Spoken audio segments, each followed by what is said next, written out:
मेरी कहानी नहीं है, ये मेरी जिंदगी की सच्चाई है। आज मैं आपको अपनी इस सच्चाई से पर्दा उठा रही हूँ आपके सामने। मेरा बच्चा जो अभी हुआ है वो मेरे ससुर का कई बार जो गलत होता है वो मजबूरी में उठाया गया कदम होता है। आप किसी को अच्छा और बुरा नहीं कह सकते हैं, वो परिस्थिति होती है, मजबूरी होती है गलत करने के लिए। आज आप खुद समझने की कोशिश कीजिए, मेरी गलती है या मेरे ससुर की या मेरे नामर्द पति की। अपनी पूरी बात आपके सामने रख रही हूं। पर दोस्तों, आपको एक बात और भी क्लियर कर देना चाहती हूं कि मैं सताई हुई नहीं हूं। माना कि ससुर जी ने ऑफर किया, पर मैं उस ऑफर को एक्सेप्ट की तो गलती सिर्फ उनकी नहीं है। पर हाँ, किसी की भावनाओं से खेलकर तो आप किसी को भी कर सकते हैं। वही बात मेरे साथ भी हुआ है। आइए जानते हैं अपनी पूरी कहानी। मेरा नाम मधु है, मैं 25 साल की हूँ। मैं बहुत ही हॉट और खूबसूरत हूँ, पर ही लिखी हूँ। मेरे पापा ही रईस खानदान से हैं। मेरे पापा की 2 शादी हैं, मैं दूसरी की बेटी हूँ। मैं ही एकलौती बेटी हूँ। मेरे पापा ने अपने दोस्त के बेटे से मेरी शादी करवाई। मेरे ससुराल में मेरा पति ही एकलौता बेटा है। एक बेटी है, यानी मेरी ननद। वो अमेरिका में बस गई है अपने पति के साथ। मेरे ससुराल वाले बहुत अमीर हैं। उनकी सीमेंट की फैक्ट्री है, चीनी की मिल है। आप खुद अंदाजा लगाइए कि मैं कैसे घर से हूँ और मेरी ससुराल कैसी है।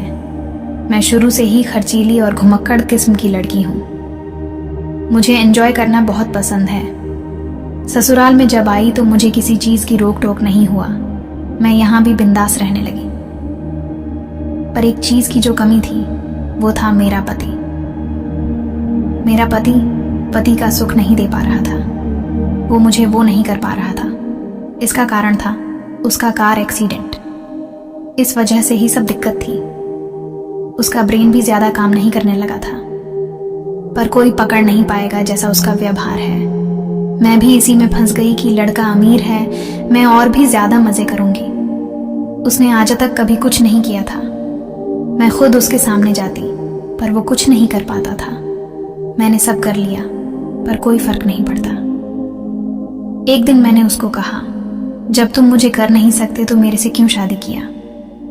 तो उसने कहा कि तुम 15,000 करोड़ की मालकिन होगी आगे चलकर। चाहे तो तुम मेरे से तलाक ले लो और किसी और से करो, या तुम मेरे बाप से। किसी को कुछ पता भी नहीं चलेगा। उसकी ये बात मेरे दिमाग में सेट हो गया। कह तो सही रहा है ये पगला। ये कुछ नहीं कर सकता, ससुर तो कर सकता है। अभी माँ बन जाती हूँ तो ही अच्छा रहेगा। बूढ़ा बाद में मर जाएगा, ये पागल ही है। तो मैं भी इतने बड़े साम्राज्य की मालकिन बनूंगी? ओह, सही कह गया माँ। दूसरे दिन मेरे पति को बैंगलोर जाना था इलाज के लिए। घर में मैं अकेली। घर भी बड़ा सा है, 400 मीटर में बना हुआ। नौकर नीचे सर्वेंट रूम में रहते हैं। पापा जी यानी मेरे ससुर जी फर्स्ट फ्लोर पर रहते हैं। मैं ऊपर रहती हूँ। रात को मैं बोतल पहले पी ली। करीब 11 बज रहे थे। फिर मैं जब मूड में आ गई तब मैं अपने ससुर के कमरे में गई।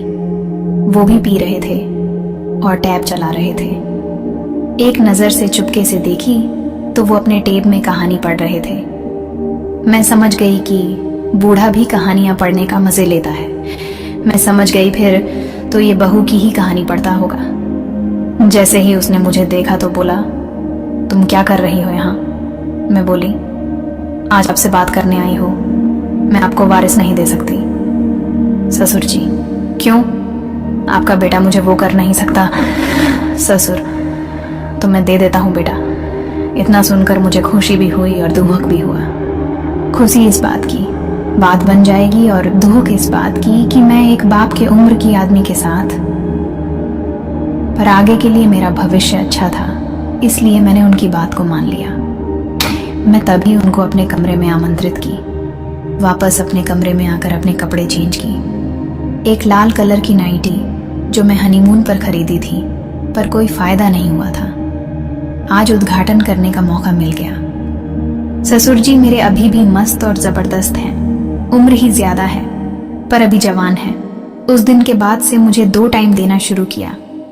3 महीने में ही गर्भवती हो गई, फिर एक बेटे की माँ बन गई। मेरा पति भी खुश, मैं भी खुश, ससुर के दोनों उंगली घी में। मजे से कट रही है जिंदगी, इसी का नाम है जिंदगी। खाओ पियो, मस्त मजे करो और ससुर से।